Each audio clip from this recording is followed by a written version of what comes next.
Siguro na kung siguro ako.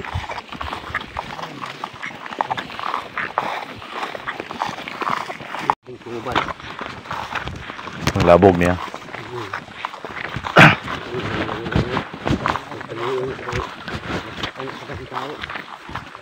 Tago na tayo bisag sa kabuok.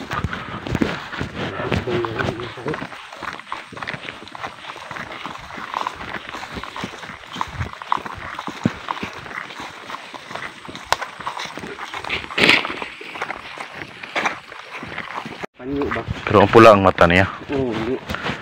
Ano ko na. Hindi ko na ayaw nung hirap ko kay basin. Silab ko kay basin. Oh. Ano Ano yun? na rin. Sige po. Yung mo lagi. Lisod ng batasan ko nga kuan. Luman. Hindi ko itaon na rin.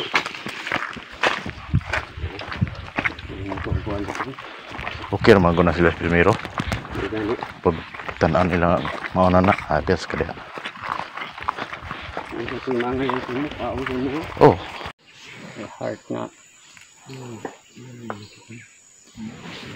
Kami heart. Ini heart na. Video mo yan, muna ilisado ng buhay ko. Ang butin wala sa kabutan ng salida. Kiniakam sa tanan kamot. Nag-ana siya ba? Sulod. Diri ang ato ba ana diha. Paingon na dito. Ang klaro. Meron dia. Babaw. Yan ang Ano siya ng mga ambutin sa na. Pakita tanak ni makanan lain. Di. Kita tanak ni makanan lain. Naman yung uban diha. Di ba katong una ko si Muha pa. Wala yung kalusa. Ay, Mabar. Mabar ni pagkuha niyo. Ha? Mabar. Oh, kani diri. Diha na portion na. Paana tanan no, paugsok. Ilawom. Sila ko pati tong araw kadto. Namurag. So magandang hapon mga ka-TS, lalo na sa taga-subaybay nating YouTube channel. So yung video nakita nyo, yun po ang ating pinasilip natin kasi mayroong nagsasabi na hindi na tayo nagpupunta sa area. So yung site na nakita nyo, yung pinakita ko yung video, yun po ang site na pinuntahan ko. So napakaganda pong sign doon, talagang nakikita nyo naman talaga na mahirap pa talagang paa talaga na tao na nakaganyan, no? Napakagandang sign nun. So ganun lang talaga ang buhay. So swerte-swerte lang kung makahanap kang napakagandang sign. So una sa lahat, shout out po ng ating mga ka-TS dyan from Nueva Ecija, Nueva Vizcaya, Camarines Sur, Camarines Norte, Maynila, sa lahat ng taga Maynila, lalo na dyan sa Baguio City, sa ating mga bagong customer dyan na nagpa-deliver ng tisla. So shout out sa lahat. So sa ating mga ka-TS, lalo dyan sa Southern Leyte, ating mga kababayan dyan, Ormoc, Maasin City. So sa ating mga ka-TS natin dyan, so shout out sa lahat nang nanood ng ating YouTube channel, lalo dyan sa Samar. So marami tayong customer dyan from Samar, Southern Leyte. So sa ating mga ka-TS dyan, shout out. Lalo dyan sa Bohol, anong lugar pa dyan sa Cebu, marami tayong customer dyan from Cebu, lalo na sa Bohol, marami tayong customer dyan. So, dyan po ang haters natin dyan sa Bohol, yung naka-heights ng giveaways, at saka sa Cebu City. So, Palawan, yung naka-heights natin dyan na maliit lang. So, maliit lang talaga yung nakuha niya, giveaways. Dumaguete, lalo dyan sa Masbate, Siquijor, at Camotes Island. So, sa mating mga ka-TS dyan.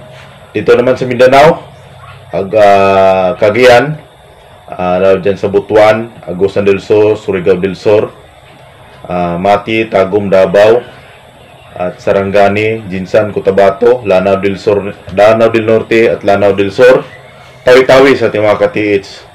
So mga ka-TS, ay payo ko talaga sa ating mga ka-TS. Napakaganda tulad ng nakita yung video, yung ating ka-TS natin na nagpatulong, na kasamahan ko rin yun. So, hindi naman ako pumunta sa hindi ko kilala. So, aware ko lang talaga na hindi talaga ako pumunta sa mga taong hindi ko kilala. So, yung tao na yan, ay tauhan ko yan dati. So, sinumahan ko. Napakaganda po yung nahukay talaga nila. Every 2 feet, nakakuha po sila ng pato sign. So, alam nyo yung pato. every 2 feet. Tapos pagdating sa ilalim, yun na nakuha ang mga maraming sign. So, kunti na lang talaga ang kulang nila para makuha. So, napakaraming sign. Mayroong, ang naka-triangle kasi yun eh. Yung isa, yung mayroon talagang baril. Tapos binaril niya yung duck. Tapos yung baboy, nakatingin doon sa duck. So, sa gitna nila, doon po yung old durian. So, ibig sabihin, doon ang malaking deposito. So, sa yung baril, bumaril, mayroong tao talaga na hindi ko lang pinapakita dyan. So, bumaril talaga. Doon siya nakabaril sa duck. So, yung duck, yung atabay. Yung atabay yun. Doon nakuha. So, yung sa taas, yung baboy, nakatingin doon sa duck. So, ibig sabihin, ang giveaway is doon sa duck. So, lapit na. Ano lang sila? Mga 6 feet na ata yun. So, kunti na lang. So, sipag lang talaga katiit, sipag at tiyaga. So, napakaganda. Nakita nyo namang mga sign doon. Napakaganda po na sign. So, every 2 feet nakakuha sila. So, ganun talaga. Pag positive yung area at hindi disturbing. Halimbawa, walang pumasok kasi private yun. Hindi talaga pinapasok. Alam yung mga tawag nilang mga manubo. Mahirap pasukan yan. Pag sinabi nilang private, hindi papasukan kahit hindi talaga yan. Kahit kamag-anak nila.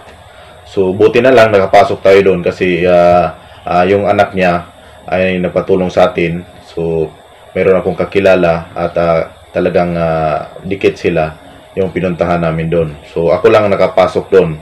Sa ilang treasure hunter na pumunta doon, ako lang nakapasok. So, napakagandang site talaga. So, malapit na yon.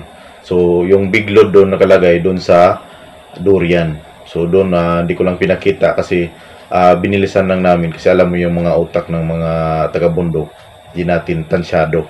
So, iniwasan ko talaga na tumagal sa area. Kasi alam mo yung taga-bundok, mayroon kaming napuntahan kasing area na bundok. Iba yun, hindi yung nasa video.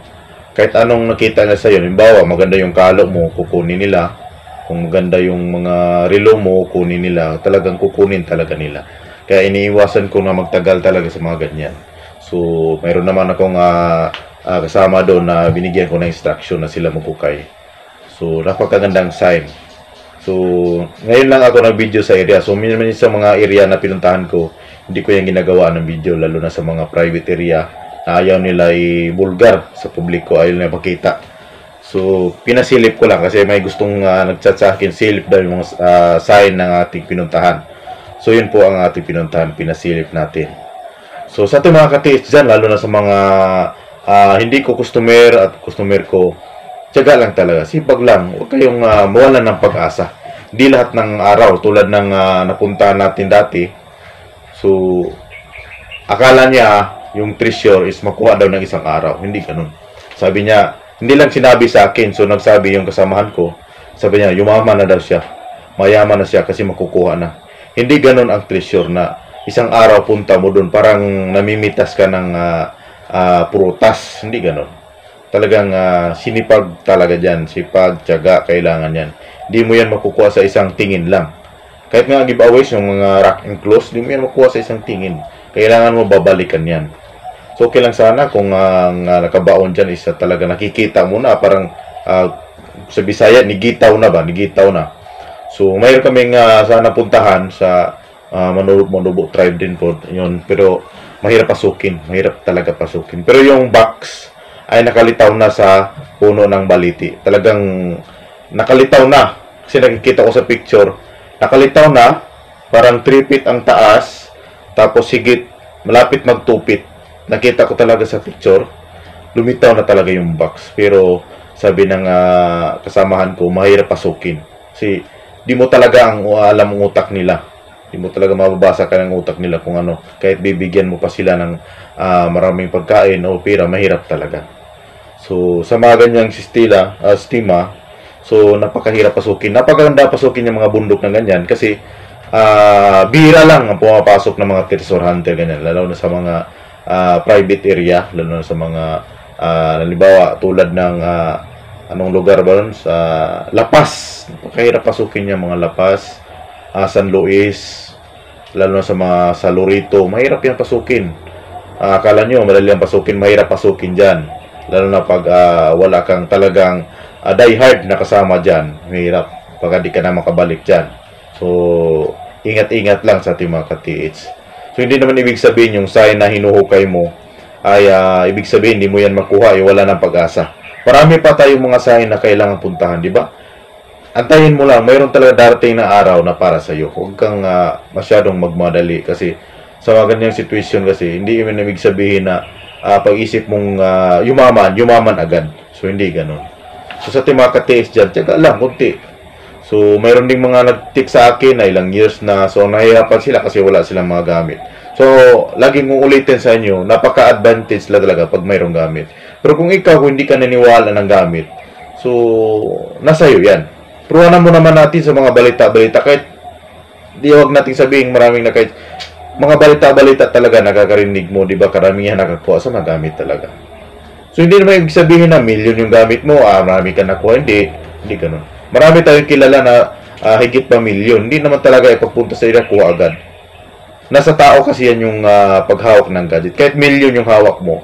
Halimbawa, mayroon kang milyon na gadget, tapos mayroon kang manual, tapos yung nakakuha pala yung manual mo. So, hindi ibig sabihin na porkit may maganda kang gadget, ay okay na. Pero napaka-advantage rin kung mayroon kang magandang gadget. Pero wag naman nating piliin yung sobrang mahal. Kasi hindi naman yan makukuha sa sobrang mahal. Talagang kaya lang natin, yun, okay na yun. Kasi sa pagtitreasure, hindi naman na basihan lahat puro gadget. Kasi kailangan mo yan ng tamang decode, kumpas, at detect. Kailangan talaga, at mayroon pang tisdig. Dapat magkasama talaga yan. Halimbawa, marunong ka naman mag-decode, marunong ka magbasa, marunong ka magkumpas. So, pag detect mo dyan, hindi pala tugma, di ba? So, hindi pala tumama dyan. So, lumihis ka. Halimbawa, kung nilagay pala dyan is sa 6 meters, tapos doon ka nagukay sa 7 meters. So, wala pa rin. So, kailangan talaga mayroon tayong gadget. Para mayroong pinagsbasihan tayo, natugma sila lahat. So, ganun lang. Sa mga hindi nagniwala, wala tayong problema sa kanila yan. Siguro, hindi naman natin sa Bisaya, di naman natin mabaso ng uban kay mamampoy lang tinuhuan. Pero, marami na akong customer na papatunay talaga. Marami na talaga akong customer na papatunayan at nagpabago ng buhay. So, marami na po akong ka-TH na tinulungan. So, di naman siya masasabing wala kasi marami akong pinakita dyan sa YouTube. Marami akong pinapakita dyan sa YouTube. Pag sabihin nyo, wala naman sir. Wala naman. Marami akong dyan pinakita sa YouTube. So, patunay natin yung mga na-hits nga diamond. Yung mga na-hits nila na mga maraming mga artifacts. Mayroon mga gemstone, meron naka-hits ng gold, pero bawal lang tayo sa tayo. So, kung pwede lang sana, pero mahirap yan pag ganyan. Kung pwede lang sana, i-post natin yung pero inisip ko rin yung kalagayan nila. Marami. Sana kayong naka-hits natin na pulis from Lanao, dito sa